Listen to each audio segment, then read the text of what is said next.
Lo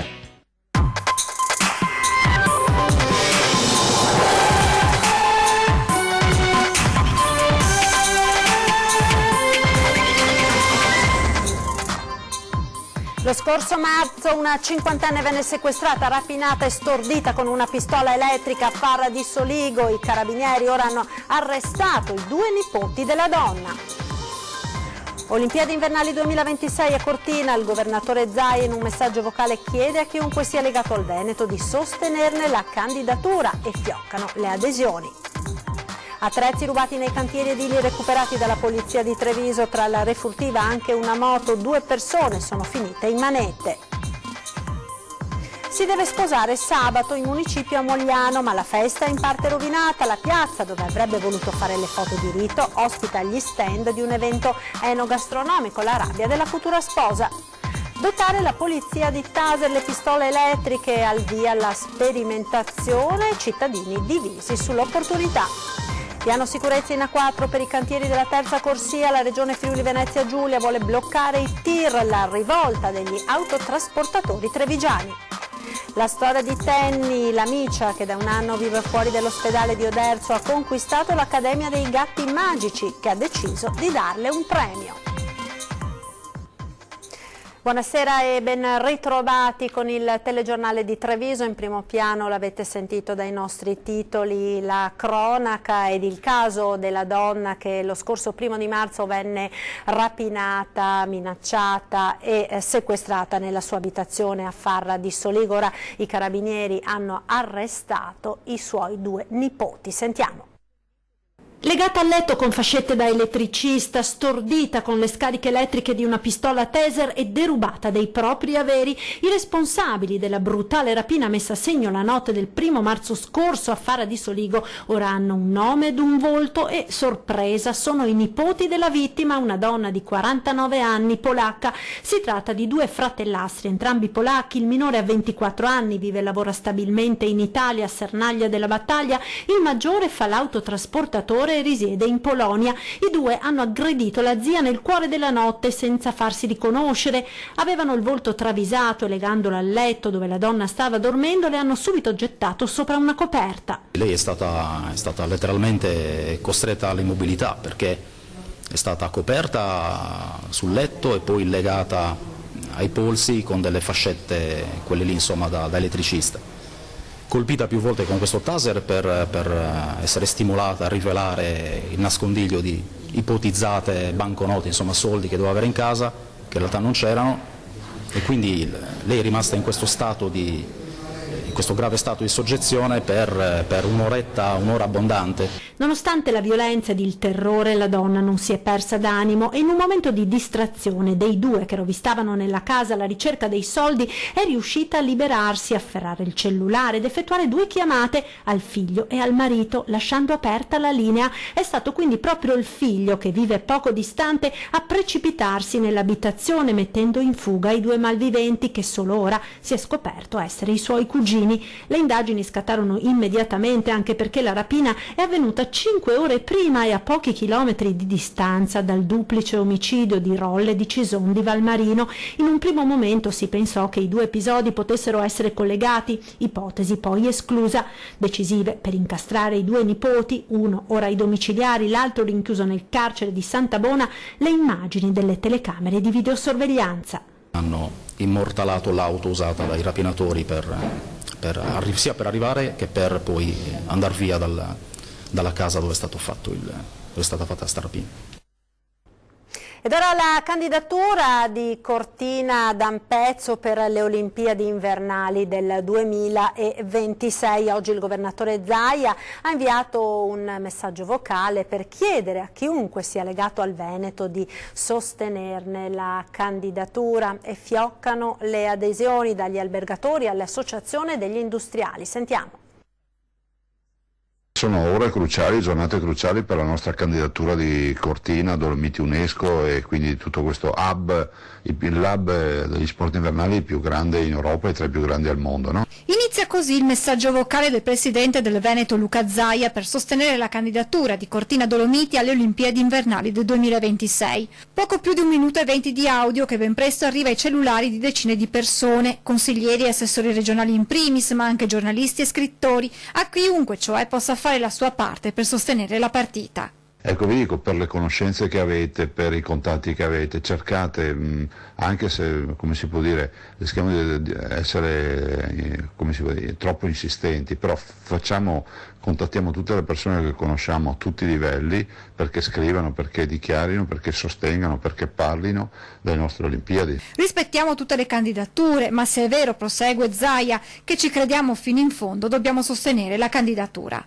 È giusto che un Veneto sostenga il Veneto e quindi facciamo in modo che tutti gli stakeholders, che tutti coloro che sono vicini al Veneto, che tutti coloro che amano il Veneto, vengono a vacanze in Veneto, lavorano in Veneto, vivono in Veneto, dicano la loro, cioè lo dicano nei giornali, lo dicano scrivendo lettere, lo dicano facendo post. E perché il messaggio sia ancora più chiaro, arriva questo banner che il presidente Zaia invita a condividere a 360 gradi. Le Dolomiti imbiancate sullo sfondo, come se fossero già pronte ad ospitare gli atleti delle Olimpiadi, e in primo piano la scritta "Io sto con Cortina 2026". Intanto arrivano già i primi sostenitori alla candidatura. Il presidente di Federalberghi Veneto, Marco Michielli, ha inviato una lettera al presidente del CONI, Giovanni Malagò.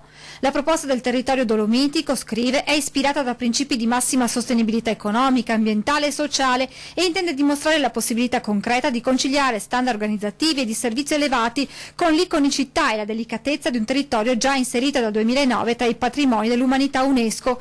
Per questi semplici ma fondati motivi, conclude la lettera, la nostra federazione regionale sostiene questa candidatura con le proprie associazioni territoriali di Cortina d'Ampezzo e di Belluno e auspica che il comitato da lei presieduto possa condividere questa proposta, portando le Dolomiti come indicazione italiana per le Olimpiadi invernali del 2026.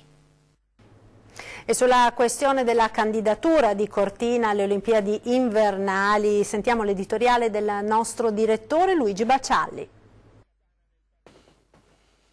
Ci sono delle battaglie civili che non possono non essere combattute. Noi abbiamo lottato e lottiamo ancora per l'autonomia del Veneto, un risultato straordinario, 2.400.000 veneti che sono andati a votare per avere più libertà, per avere più margini di manovra, più dignità, più rispetto da parte dello Stato centrale. Un'altra battaglia fondamentale è quella delle Olimpiadi del 2026, i giochi invernali che vedono candidate importanti città, Milano, Torino, Cortina con Trento e Bolzano. Può mai essere una scelta politica, come si sta dicendo in queste ore, per assecondare l'uno o l'altro dei leader dei vari partiti? No, deve essere una scelta secondo rigor di logica e buonsenso per assicurare a tutta la comunità nazionale dei Giochi Olimpici realizzati nella sede più adatta e nel migliore dei modi. Quindi ci si aspetta che il Consiglio dei Ministri nelle prossime ore decida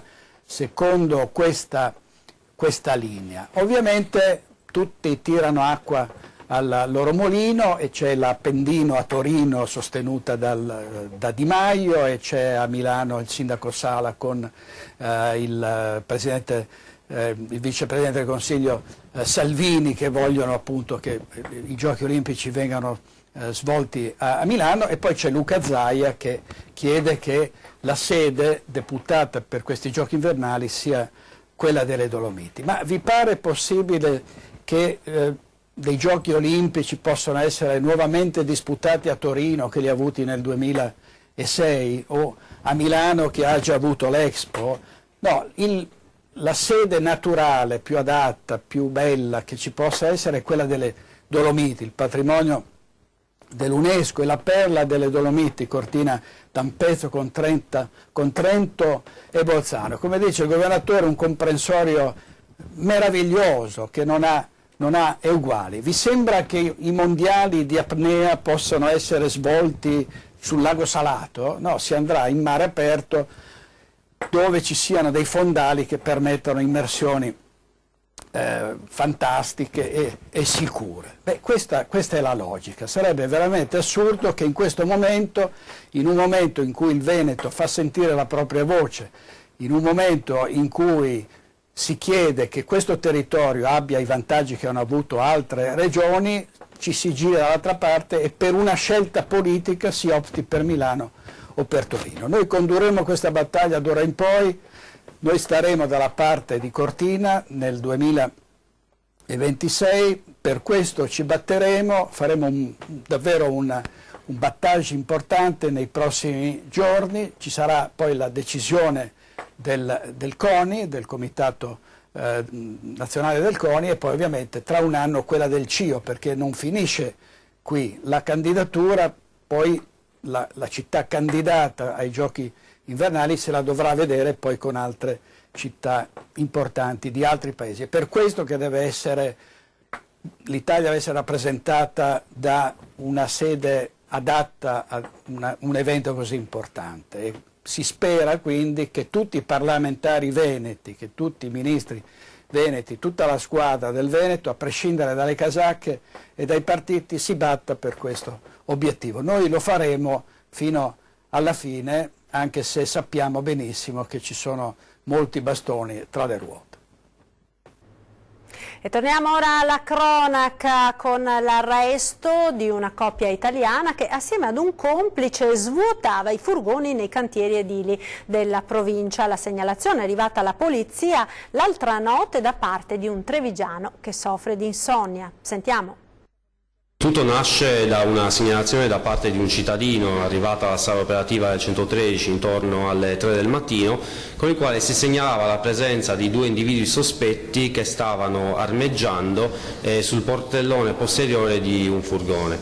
A volte anche l'insonnia può avere i suoi lati positivi, che in questo caso sono gli arresti effettuati dalle volanti della questura di Treviso, che ha scoperto e fermato la scorsa notte a Sant'Antonino un trio specializzato in furti nei cantieri edili.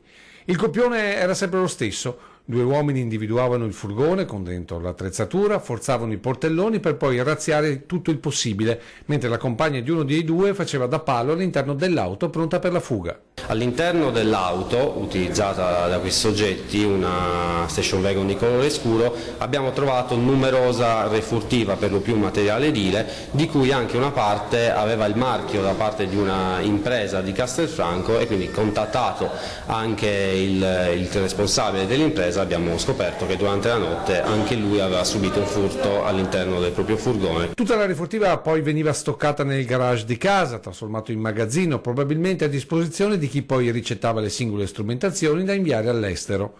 Una vera e propria ferramenta professionale e illegale, gestita da una coppia italiana di 34 e 39 anni con residenza a Preganziol, dove gli investigatori si sono recati dopo aver scoperto la mole di refurtiva presente nell'auto dei ladri. E qui, oltre al presumibile, gli agenti hanno trovato anche una sorpresa. Appena arrivati, subito abbiamo aperto ovviamente il garage e, oltre a centinaia di chiavi inglesi e altro materiale per lo più edile, abbiamo anche ritrovato una moto, una Triumph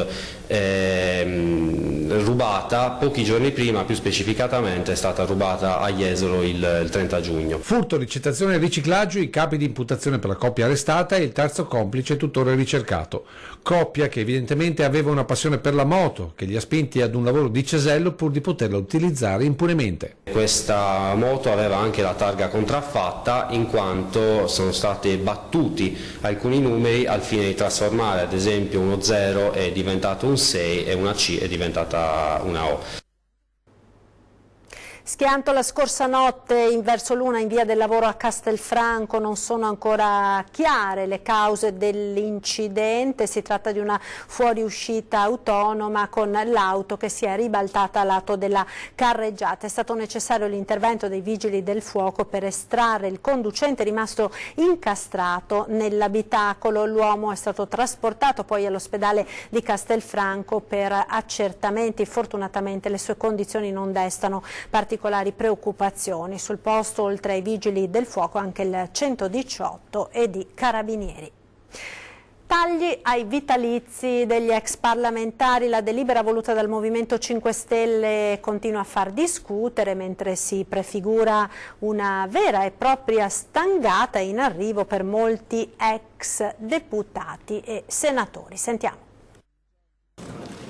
tagli ai vitalizi degli ex parlamentari. La riforma Fico sarà una vera e propria mannaia sulle entrate di molti ex onorevoli e senatori che con il passaggio al sistema contributivo vedranno ridursi drasticamente l'assegno con tagli fino all'86%. Il più penalizzato con questa percentuale altissima di riduzione, Giovanni Migliorini, ex deputato pordenonese, che vedrà scendere il suo vitalizio a 677 euro dai 4.725 attuali. Nel Veneto taglio assai più contenuto per l'ex ministro democristiano di Padova, Carlo Fracanzani, 7 legislature alle spalle. Il suo assegno scenderà a 7.300 euro contro i 10.000 attuali. Taglio invece consistente anche per l'ex sindaco di Venezia Massimo Cacciari, 2 legislature da deputato, che porterà a casa 1.500 euro al posto dell'attuale vitalizio da 4.700. Bastonata anche per Gianni De Michelis, l'ex ministro degli esteri, che vedrà l'assegno praticamente dimezzato da 9.300 a 4.400 euro. Assegni dimezzati anche per Cesare De Piccoli da 6.500 a 3.200 euro, come il trevigiano Dino De Poli da 3.100 a 1.600, e per restare nella Marca taglio del 35% per l'ex deputato del Carroccio Mauro Michielonna da 6.500 a 4.200 euro. Va molto meglio a Giampaolo Dozzo, che passerà da 9.200 a 8.100 euro. Il meno penalizzato l'ex sottosegretario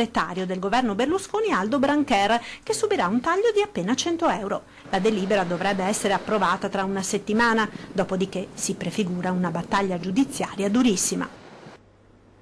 Rivolta degli autotrasportatori trevigiani contro il piano d'emergenza che la Regione Friuli Venezia Giulia sta elaborando a fronte dell'ormai quotidiana emergenza sulla A4 per i cantieri della terza corsia.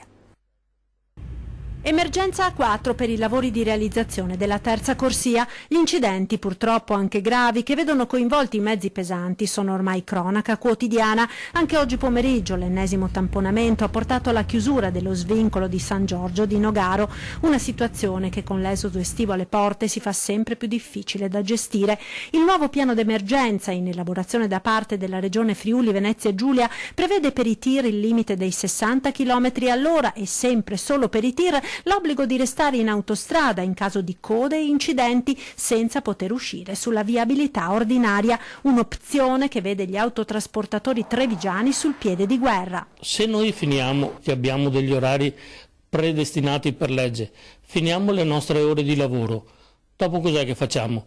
Cioè l'autista ha finito le ore, non si può muovere da dov'è, non si può muovere a rischio della patente e non può andare via e deve rimanere là. Fino a quando? Per 9 ore? Allora sta fermo 6-7 ore per l'incidente, 9 ore per fare riposo?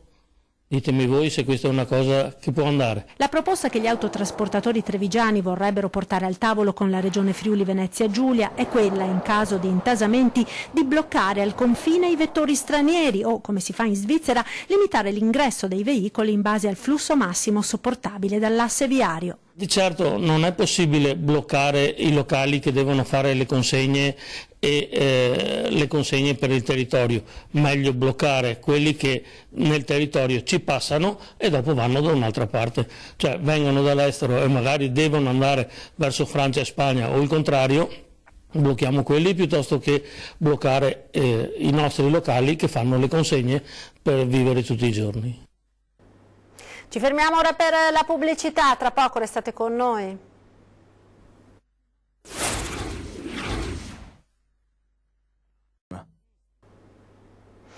Rieccoci in diretta con l'edizione trevigiana dei nostri telegiornali. Spazio ora alla vicenda di una donna di Mogliano che sabato si sposerà in municipio, ma la festa sarà in parte rovinata. Sentiamo perché nel prossimo servizio.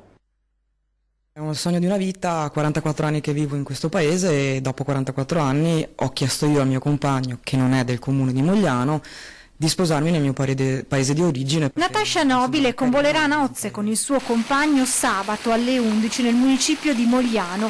Tutto pronto, i futuri sposi avevano già pianificato la mattinata. Dopo la cerimonia, le foto di rito in piazza. C'è un monumento molto importante del quale ho sempre avuto il massimo rispetto e mi sarebbe piaciuto proprio fare una bella fotografia davanti a questo monumento, invece purtroppo non sarà possibile. Succede infatti che Natascia riceve una telefonata dal comune. Ci sarebbe stata una piccola manifestazione nella piazza di Mogliano. Ieri lei decide di vedere di persona la situazione ed ecco l'amara sorpresa. Come tutte le spose un po' ansiose, sai, ho voluto di mio vedere com'era la situazione e ieri mattina appunto scendo nella piazza e mi trovo questa caserma attorno al comune che non ha niente a che vedere con 4 bancarelle, ostruisce tutti i punti d'arrivo al comune e lascia un paio di metri dalle cucine di questi stand all'entrata proprio nel comune. Il monumento appunto dei caduti è completamente rivestito da pubblicità e da transenne, quindi è invalicabile. In queste settimane infatti la piazza principale di Mogliano ospita gli stand di una manifestazione enogastronomica. Quello che mi dispiace di più, dice Natascia Nobile, è che... Avrei solo chiesto della chiarezza e non c'è stata minimamente, non mi ha telefonato nessuno delle alte sfere nemmeno per scusarsi. Se io avessi avuto la possibilità di scegliere, sicuramente avrei scelto un'altra location e avrei lasciato tranquillamente lavorare chi sta lavorando, del quali ho il massimo rispetto. Spero che questa mia dimostrazione e metterci la faccia possa servire in un futuro per altri sposi che non devono trovarsi nella mia stessa situazione, cosa che sto scoprendo ora per ora. Vedo che c'è gente che mi risponde che purtroppo anche loro hanno avuto la stessa situazione. Ricorderete la vicenda di Tenny, la gattina che da più di un anno vive sulle scale dell'entrata dell'ospedale di Oderzo. Ebbene, la sua storia è arrivata sino in Toscana e per l'Amicia, pensate, è in arrivo anche un premio. Sentiamo. Tenny, la gattina che ormai da un anno vive fuori dall'ospedale di Oderzo e che è diventata per pazienti e personale una presenza fissa da coccolare e salutare, non sa che la sua storia ha fatto il giro d'Italia arrivando fino a Fiesole. Qui infatti si trova l'Accademia dei Gatti Magici, associazione che ogni anno a maggio consegna dei riconoscimenti a scrittori, poeti, ma anche associazioni e animali che si sono distinti nel campo animalista. Da qualche anno viene dato anche un premio chiamato Premio Pippi Pet Therapy per gli animali che hanno salvato l'uomo, aiutato l'uomo, che sarebbe il premio che vorremmo dare alla gattina che staziona davanti all'ospedale di Oderzo. La storia di Tenny, raccontata attraverso la nostra emittente, è arrivata in Toscana toccando il cuore dei componenti dell'Accademia dei Gatti Magici. Questa gattina a quanto pare voleva talmente bene il suo umano che si è fermata davanti all'ingresso dell'ospedale. Ma l'Accademia intende premiare anche Carmen, la cassiera dell'ospedale, che ha preso a cuore la storia di questa amicetta e che nel periodo invernale l'aveva portata nella sua abitazione, ma quando ha visto la tristezza dell'amicia chiusa tra quelle mura ha deciso a malincuore di riportarla davanti all'entrata dell'ospedale. Noi vorremmo dare il premio di diploma di Cavaliere dei Valori Femminili, anche perché pure lei ha aiutato questa gattina, e vorremmo darlo un po' a nome un po' di tutto l'ospedale. Ma Massimo Rossi ha un altro desiderio. Io avrei ancora più piacere se questa gattina, che già è un po' la mascotte dell'ospedale, riuscisse anche, potesse anche frequentare proprio gli uffici.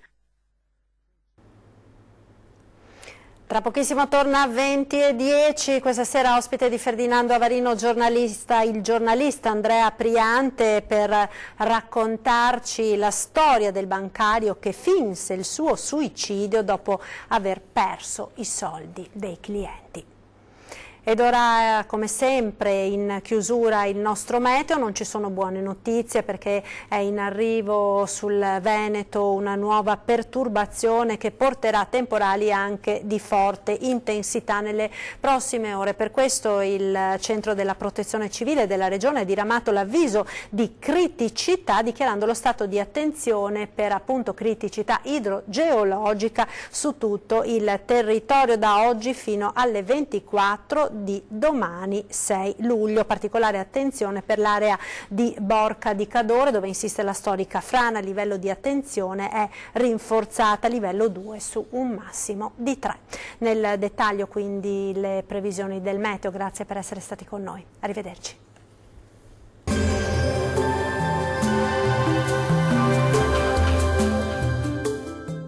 General Beton Calcestruzzi, a fianco di chi costruisce e lavora in qualità. General Beton è presente in tutto il Veneto, Friuli, Venezia Giulia e all'estero.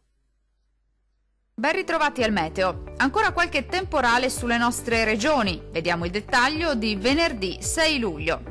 Sul Veneto sarà bel tempo nella prima parte della giornata con ampio soleggiamento un po' su tutti i settori. Dal pomeriggio si accenderà l'instabilità con qualche rovescio o temporale possibile un po' ovunque ma meno probabile sulle aree costiere. Temperature minime tra 18 e 20 gradi. Valori massimi oscillanti invece tra 25 e 31 gradi circa. Diamo uno sguardo al Friuli Venezia Giulia. Al mattino occasionali temporali saranno possibili sui settori alpini, buono invece altrove con cielo sereno o al massimo poco nuvoloso ovunque. Dal pomeriggio peggiorerà con rovesci piuttosto frequenti. Temperature minime tra 19 e 21 gradi. Valori massimi compresi invece tra 25 e 29 gradi. Vediamo infine la situazione del Trentino Alto Adige. Il tempo sarà spiccatamente instabile con rovesci e temporali piuttosto diffusi, localmente anche di moderata intensità. Generale miglioramento entro la nottata. Temperature minime tra 16 e 17 gradi. Valori massimi oscillanti invece tra 28 e 29 gradi. Dal meteo di Antenna 3 per ora è tutto. Arrivederci al prossimo aggiornamento.